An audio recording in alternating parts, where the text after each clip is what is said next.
Hey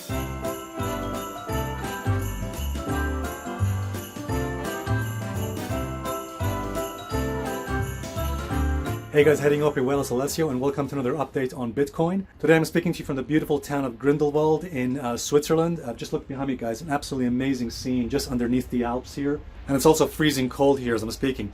Alright guys, let's talk about Bitcoin. So one of the questions I want to ask in this video is the Bitcoin wildcard scenario essentially dead? Is it over? Alright guys. Now, before I explain to you more or less what that is and whether it's potentially over or not, let me just put this to you. Now, a couple of days ago, I put a poll on YouTube, which I'm sure you probably saw.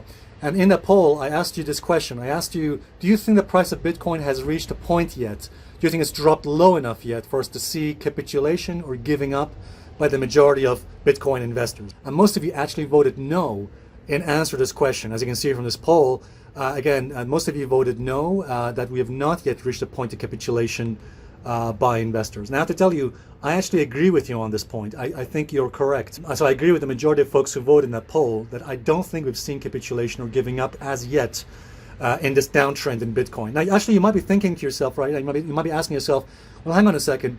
Did we not see capitulation last year when Bitcoin dropped from 6,000 to 3,100? I would agree with you that yes, in last year's downtrend, we probably did see capitulation or giving up by investors when Bitcoin dropped to 3,100. But as I'm sure you know, last year's downtrend is separate from this year's downtrend. Every downtrend is going to have its own capitulation or giving up point and point of reversal. So in this year's downtrend, again from the July highs to where we're at pretty much right now, I don't think we've reached capitulation yet. So I agree with you in that poll. I think most of you who voted no probably are correct.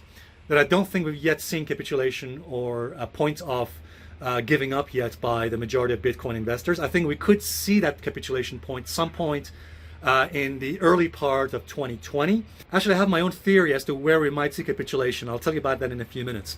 Now, let's go back to the wildcard theory, because some of you may be asking, what has this got to do with the wildcard theory? And isn't the wildcard scenario dead now? Isn't it over? The answer is no, and here's why. So let's first of all explain what the wildcard scenario actually is. Back in August and July of this year, I explained what the wildcard scenario was. Essentially, what I was expecting is a much more deeper drop, a much more significant drop in the price of Bitcoin than what the majority of people were expecting. The majority of folks, and actually this was my original idea, so probably in May and June, my original idea was that we're going to just see a pullback to the 21 average. But then I changed my mind. So in July, August, I believe that the correction or the drop in Bitcoin could be much more severe, much more deeper than what everyone is expecting. So whereas everyone was expecting just a very simple drop, a very shallow drop in the price of Bitcoin, and then off we go up again, I said actually this could be the opposite. In other words, what we could see is a much more significant, a deeper drop in the price of Bitcoin. Why? Because we need to shake out the bulls. What we need to see is a complete shakeout of the bulls. In other words, for sentiment, for public opinion sentiment to turn against Bitcoin, we've seen already that has taken place to some extent. But we need to see giving up. We just need to see a lot of the bulls just essentially getting wiped out and just changing their mind, saying, okay, that's it, I'm out of here.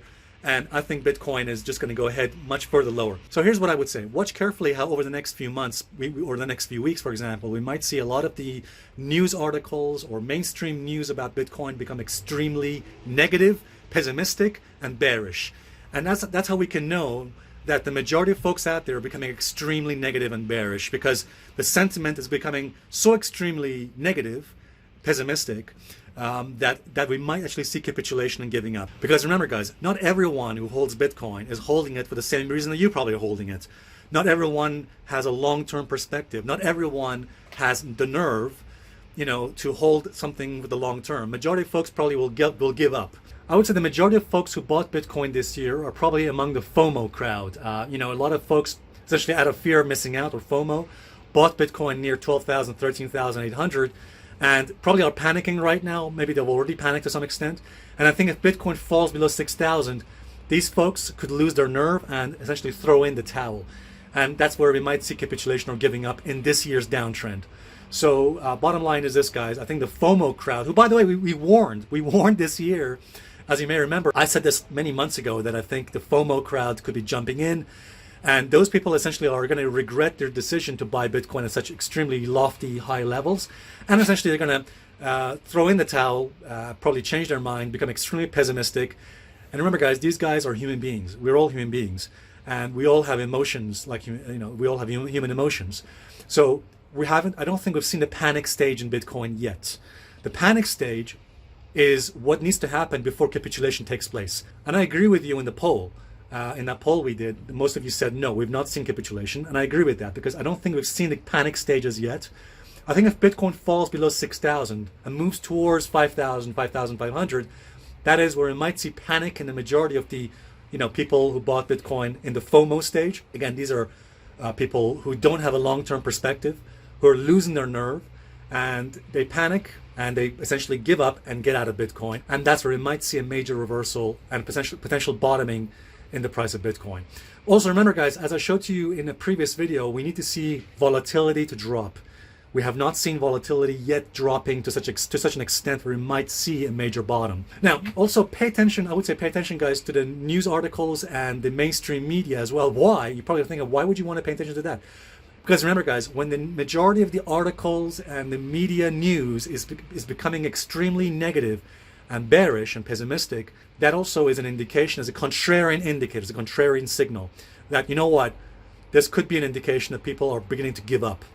All right, so often when mainstream news on Bitcoin becomes very bearish and pessimistic, that is usually a level where you might see a major reversal. Last year, you may remember in Bloomberg magazine published an interesting article, you might have seen that, where they published on their front cover a very negative headline on news. I think the news headline was, "Has Bitcoin hit the fan?" Something like that. So that's what I would like to see this year too, when magazines and news articles are becoming extremely pessimistic and negative on Bitcoin. That is, again, a contrarian indicator where we might see the price of Bitcoin essentially reverse. I think it's also possible that anything between 6,000 to 5,000, even Peter Brandt's level, Peter Brandt, the trader I interviewed last year, you may remember, a fantastic guy, by the way. He said last year that Bitcoin could potentially move to 5,500. I think he could be right on that.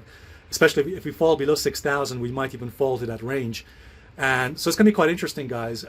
Anything near those levels, and again, a 200 weekly moving average, are levels where Bitcoin could potentially see a major reversal and also potential capitulation by the majority of the folks out there. So guys, I want to wish you all a fantastic Christmas and very happy holidays. And I'll leave you with some great images of Switzerland. Bye for now. Cheers.